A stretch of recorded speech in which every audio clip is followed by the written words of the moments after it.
El país lo construyen, a nuestro modo de ver, tres actores muy importantes, que es el Estado, el sector privado y la sociedad civil. Eso es como una posición bien importante de poner desde un principio. El país no se hace solo, el Estado tiene un rol muy importante, el sector privado, por supuesto, tiene un rol muy importante, pero la sociedad civil, que somos todos detrás de una causa común, también somos muy importantes, y muchas veces los países en sus historias se olvidan de algunos de estos sectores.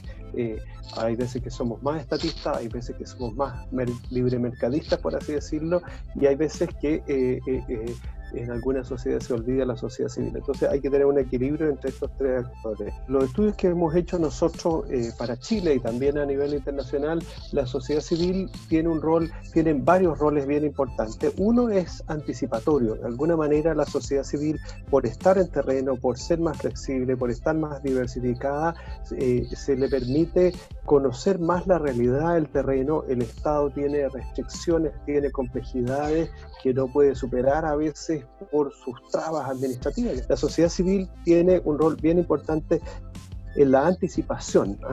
Si vemos la historia de Chile, hay muchas organizaciones de la sociedad civil que empezaron a abordar problemáticas sociales antes que el Estado y justamente las posicionó. Entonces ahí hay un rol como anticipatorio. También tiene un rol de prestación de servicios, de entrega de bienes y servicios, de provisión de bienes, pero también tiene un rol de lo que nosotros hemos llamado de la movilización del interés público. Muchas organizaciones de la sociedad civil, incluso que uno podría pensar que son muy grandes, en verdad no tienen cobertura, no tienen capacidad para cubrir todas las necesidades de la población. Y lo más importante que hacen muchas organizaciones es posicionar los problemas. Yo siempre pongo el ejemplo, por ejemplo, del VIH en Chile.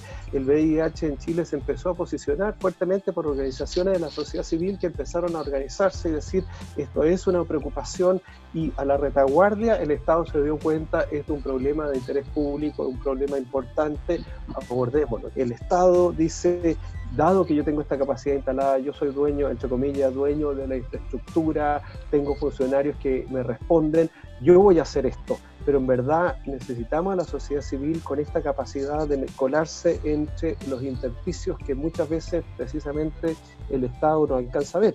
El Estado se da cuenta que no puede llegar, que hay personas que lo están pasando mal, y la forma más rápida, más ágil, más flexible de llegar a esa persona es a través de las organizaciones de la sociedad civil.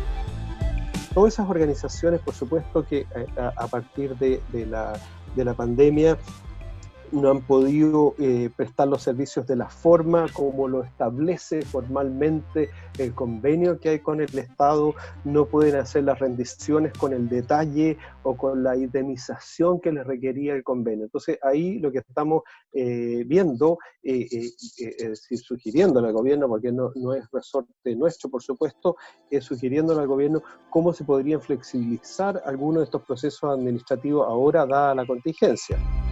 Lamentablemente la crisis económica asociada a esta pandemia va a afectar a todos, va a afectar al sector privado, también al sector público de alguna manera. Ya se está hablando de reducción de salarios en el sector público y seguramente también a organizaciones de la sociedad civil. Es probable, ojalá que no ocurra, que las donaciones disminuyan en muchas organizaciones de la sociedad civil. De acuerdo a nuestro estudio, son los propios usuarios los que cofinancian algunas de las prestaciones, y obviamente estamos hablando de personas que ya vienen del contexto de vulnerabilidad, y si esas personas del contexto de vulnerabilidad a su vez tienen restricciones monetarias, menos van a poder aportar a esas prestaciones. Entonces es posible, lamentablemente, de que efectivamente las organizaciones de la sociedad civil tengan dificultades económicas en el mediano plazo. Sí, eso es totalmente posible que eso ocurra. Pero esto ocurre en el sector privado. De alguna manera el sector público está un poquito más beneficiado porque tiene mayor estabilidad en términos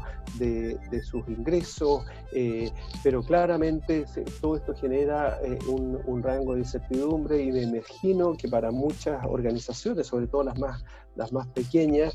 Esto es complicado porque precisamente porque las organizaciones de la sociedad civil están muy cerca de sus usuarios, de sus beneficiarios, de sus socios, ven mucho más directamente, bueno, ¿qué pasa si es que no tenemos recursos para llegar a las personas que conozco probablemente con nombre y apellido? Que es un poco una diferencia que ocurre muchas veces con las prestaciones más universales que entrega el Estado. Entonces, seguramente para las organizaciones de la sociedad civil, el ver que viene una suerte de tsunami económico en el mediano plazo, no solo nos va a afectar a ellos, a los trabajadores o trabajadoras asociadas a esas organizaciones, sino que también probablemente están pensando, bueno, yo estoy trabajando, estoy atendiendo a estas personas, he ido progresando con este grupo de jóvenes, y qué pasa si el día de mañana no tengo los recursos para seguir trabajando con ellos. Entonces eso evidentemente que les puede generar algún grado de angustia, lamentablemente. Yo veo que ahí una cuestión muy importante es flexibilizar todos